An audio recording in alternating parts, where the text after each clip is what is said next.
Hello दोस्तों, स्वागत है आप सबका हमारे यूट्यूब चैनल पर। तो आज का जो वीडियो है ये पीएचडी एडमिशन के रिगार्डिंग नोटिफिकेशन है।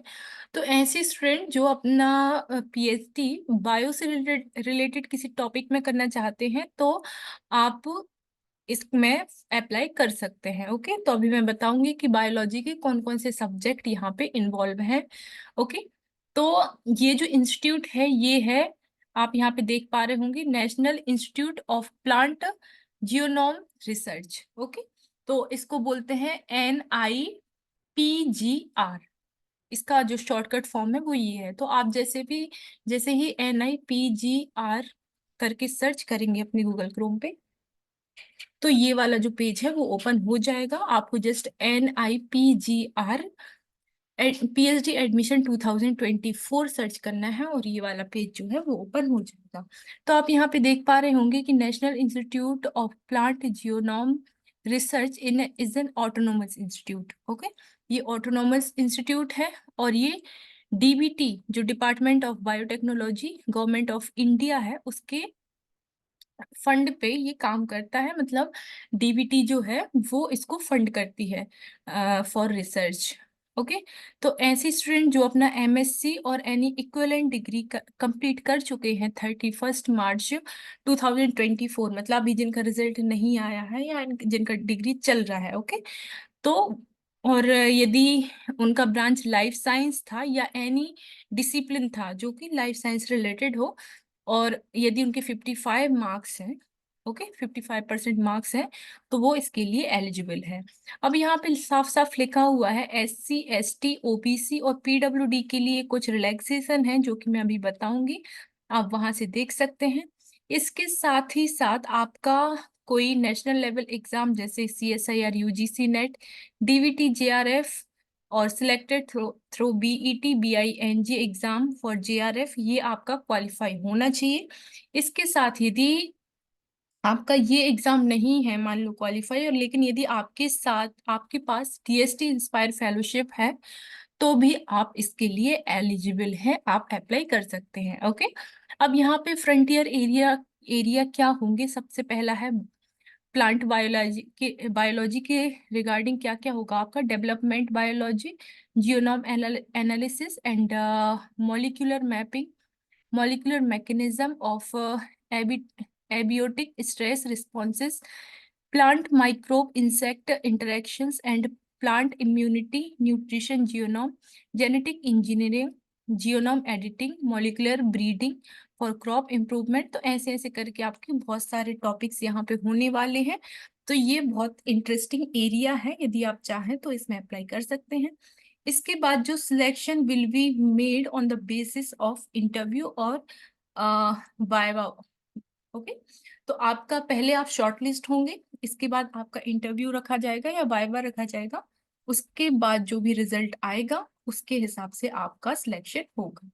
अब इनटेक ऑफ द स्टूडेंट, मतलब इस ईयर में कितने लोगों का सिलेक्शन होगा, कितने स्टूडेंट्स का सिलेक्शन होगा, तो यहाँ पे मेंशन किया है कि 18 PhD स्टूडेंट्स को इसमें सिलेक्ट किया जाएगा। ओके, तो अभी मैंने आपको बताया था थोड़ी देर पहले कि जो रिजर्वेशन है वो कैटेगरी के अकॉर्डिंग कितना रिजर्वेशन आपको मिलेगा या कितना रिलैक्सेशन आपको एज या परसेंटेज में मिलेगा, तो वो मैं आपको डिस्कस करती हूँ। तो जो 27% of OBC, 15% of SC, 7.5% of ST, 10% for EWS and 5% for person with disability as per reservation policy. तो आपको इसके अकॉर्डिंग जो रिजर्वेशन है वो मिलेगा। Okay, reservation of 5% seats in respective PWD candidates shall be done horizontally, इस तरीके से होगा। इसके बाद यदि आपका SC ST OBC या EWS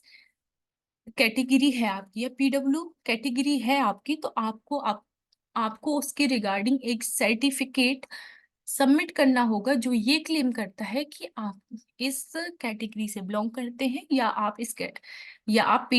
PWD कैटेगरी से बिलोंग करते हैं। तो मतलब इस तरीके से आपको देखना पड़ेगा। ओके, अब मैं बात करती हूँ कि फॉर्म कब से स्टार्ट होंगे। तो यहाँ पे साफ साफ मेंशन किया गया है कि 7 मई से आपके फॉर्म स्टार्ट होंगे, जो कि अभी टाइम है फॉर्म आने में। इसके बाद 18 जून से आपकी जो फॉर्म फिलिंग है वो स्टार्ट होगी। सॉरी, 18 जून तक आपकी ऑनलाइन फीस सबमिट करने की लास्ट डेट है, और 18 जून ही आपकी लास्ट डेट है आपको फॉर्म सबमिट करने की। मतलब 7 मई से फॉर्म स्टार्ट हो रहा है और 18 जून तक ये फॉर्म चलेगा। ओके। और इंटरव्यू की डेट क्या है आपकी? 15 से 16 जुलाई आपकी इंटरव्यू की डेट है। तो आपको फॉर्म फिल करने के लिए अप्रोक्स 1 मंथ से ज्यादा का टाइम मिलेगा, तो आपको इस बीच में अपना फॉर्म फिल कर देना है। अब यहाँ पे फीस की भी बात की गई है, तो आप देख पा रहे होंगे कि जो 300 फीस है वो आपके सारे कैंडिडेट्स के लिए है, लेकिन फॉर SC ST PWD और EWS कैटेगरी के जो स्टूडेंट्स हैं उनके लिए सिर्फ 100 रुपये आपकी फीस रहेगी। ओके। तो इस कैटेगरी मतलब SC ST PWD और EWS के अलावा यदि कोई भी कैटेगरी है तो आपको 300 पे करनी होगी, और यदि आपकी इनमें से कोई कैटेगरी है तो आपको सिर्फ 100 रुपीज पे करने होंगे। ओके। अब आपका जो ऑनलाइन एप्लीकेशन फॉर्म की जो लिंक है वो यहाँ पे मेंशन की गई है, जो कि अभी एक्टिवेट नहीं है। जैसे ही 7 तारीख आएगी और ये एक्टिव हो जाएगा, है ना। इसके बाद जो भी डॉक्यूमेंट्स हैं, मतलब जो भी आप फॉर्म फिल करेंगे, ये तो आपको पता ही है कि ऑनलाइन होगा। इसके बाद आपका जो फीस फिल है, जो अभी आप पेमेंट करेंगे, वो SBI कलेक्ट के थ्रू आपको पेमेंट करना है। ओके। अब यहाँ पे डॉक्यूमेंट्स दिए गए हैं कि कौन कौन से डॉक्यूमेंट आपको सबमिट करना है। तो सबसे पहले आपका फोटोग्राफ है, इसके बाद signature, age proof, relevant education qualification, यदि आपका सर्टिफिकेट है कोई कैटेगरी से रिलेटेड तो वो, यदि PWD सर्टिफिकेट है तो वो, आपका फेलोशिप अवार्ड लेटर। ओके। और पेमेंट कंफर्मेशन स्लिप जो आप पे करेंगे वो। तो ये सारी चीजें आपको फिल करनी होगी। इसके बाद अपना फॉर्म जो है वो अपलोड बटन पे अपलोड करेंगे और ये सारी चीजें अपलोड हो जाएंगी। ओके। तो ये इस तरीके से आपको अपना फॉर्म फिल करना है। ये वाली लिंक आपकी 7 तारीख से एक्टिवेट होगी, तो आप वेट करेंगे अभी कुछ दिन। ओके। तो ये सारी चीजें मैंने आपको बता दी हैं। एक बार मैं आपको एलिजिबिलिटी क्राइटेरिया दोबारा से रिवाइज कर देती हूँ कि ऐसे स्टूडेंट्स जिनका MSc हो गया है या जिनका MSc अभी चल रहा है, मतलब जिनका MSc अगस्त में खत्म हो जाएगा। ओके, जुलाई या अगस्त में खत्म हो जाएगा, तो वो इसके लिए एलिजिबल है। आपके पास 55% मार्क्स होने चाहिए। इसके बाद, और ये जो 55% मार्क्स है, मतलब जो MSc स्टूडेंट्स हैं और वो अपना MSc लाइफ साइंस या इससे रिलेटेड डिसिप्लिन में कर रहे हैं और उनका 55% मार्क्स है, तो वो इसके लिए एलिजिबल है। आप फॉर्म फिल कर सकते हैं। और साथ ही साथ यदि आप किसी कैटेगरी से बिलोंग करते हैं तो आपको कुछ रिजर्वेशन भी मिला है, तो वो आप देख लेंगे। तो इस तरीके से ये फॉर्म था। ओके। यदि आप एलिजिबल हैं तो फॉर्म फिल जरूर कीजिए। So yes, thank you so much for watching. This is the complete video I discussed with you, and मिलते हैं नेक्स्ट वीडियो में और भी इंफॉर्मेशन के साथ। इसके साथ ही साथ यदि आपको कोई ऐसा वीडियो चाहते हैं कि जिसमें आपको ये बताया जाए कि कैसे आपको PhD के इंटरव्यू के लिए तैयार करनी है, कैसे आपको इंटरव्यू देना है, तो उसके रिगार्डिंग भी हम वीडियो बना देंगे, बशर्ते आप अपना रिस्पॉन्स दें कि आपको ऐसा कुछ वीडियो चाहिए है या नहीं। So thank you so much for watching. मिलते हैं नेक्स्ट वीडियो में।